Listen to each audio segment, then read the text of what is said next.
मुकेश सहनी की पार्टी विकासशील इंसान पार्टी मोकामा और गोपालगंज में होने वाले विधानसभा उपचुनाव में महागठबंधन को समर्थन देने का ऐलान किया है।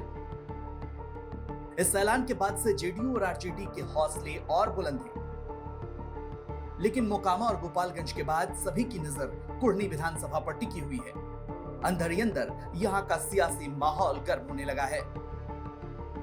जिन दो सीटों पर चुनाव हो रहे हैं उन पर महागठबंधन की ओर से आरजेडी के उम्मीदवार चुनावी मैदान में। अंदर खाने की बात करें तो कुढ़नी सीट से जेडीयू के उम्मीदवार मनोज कुशवाहा की दावेदारी तय मानी जा रही है। पिछले विधानसभा चुनाव में एनडीए गठबंधन से यह सीट बीजेपी के खाते में चली गई थी, लेकिन इस बार मनोज कुशवाहा को पूरी उम्मीद है कि उन्हें महागठबंधन की ओर से उम्मीदवार बनाया जा सकता है। वो लगातार क्षेत्र में सक्रिय भी है। हालांकि अभी कुढ़नी सीट के उपचुनाव की अधिसूचना बाकी है, लेकिन उम्मीदवारों ने अभी से तैयारी शुरू कर दी है। बीजेपी की तरफ से केदार गुप्ता का चुनाव लड़ना तय माना जा रहा है। आपको बता दें कि ये सीट आरजेडी विधायक अनिल सहनी को सजा होने के बाद खाली हुई है। सजा मिलने से उनकी सदस्यता चली गई थी। मुकेश सहनी ने अचानक बीजेपी को समर्थन क्यों दिया, इसको भी समझने की जरूरत है।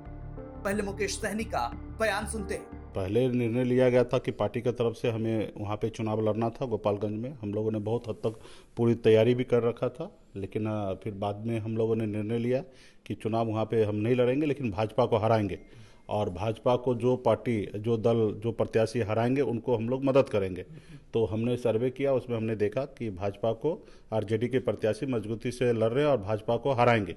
तो ऐसे जगह पे मेरा जो उद्देश्य है कि भाजपा को हराना, तो उस उद्देश्य को पूरा करने के लिए हमारे जितने भी वोटर है, कार्यकर्ता है, सपोर्टर है, उन लोगों को घर पे मैसेज जाना चाहिए कि वीआईपी पार्टी का उद्देश्य क्या है। भारतीय जनता वीआईपी पार्टी का उद्देश्य है कि भाजपा को हराना, और इसके लिए हम लोगों ने संदेश घर घर तक भेजने का काम कर रहे हैं, जो हर घर तक हमारे लेटर पहुंचेंगे और उनको उसी अनुकूल उनको काम करना है।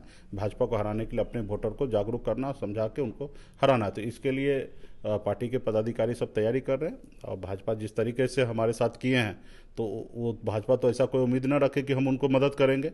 आपने देखा कि बोछा में भी हमने चुनाव लड़ा और अकेले अपने दम पर हमने 30,000 वोट लाया, भाजपा को वहाँ पे चुनाव हारना पड़ा। तो हम 30,000 वोट ला के उनको हराएंगे, इससे अच्छा हम अपने वोट को दूसरी जगह शिफ्ट करके डायरेक्ट उनको हरा देंगे। तो इस रणनीति पे हम लोग काम कर रहे हैं। मुकेश सहनी अचानक महागठबंधन को समर्थन देने का ऐलान क्यों करते हैं, इसके पीछे की राजनीति को समझिए। मोकामा गोपालगंज सीट पर आरजेडी के दोनों उम्मीदवारों को बिना शर्त समर्थन देने का ऐलान उन्होंने किया है। जाहिर है मुकेश सहनी की नजर अब कुढ़नी विधानसभा सीट पर होगी।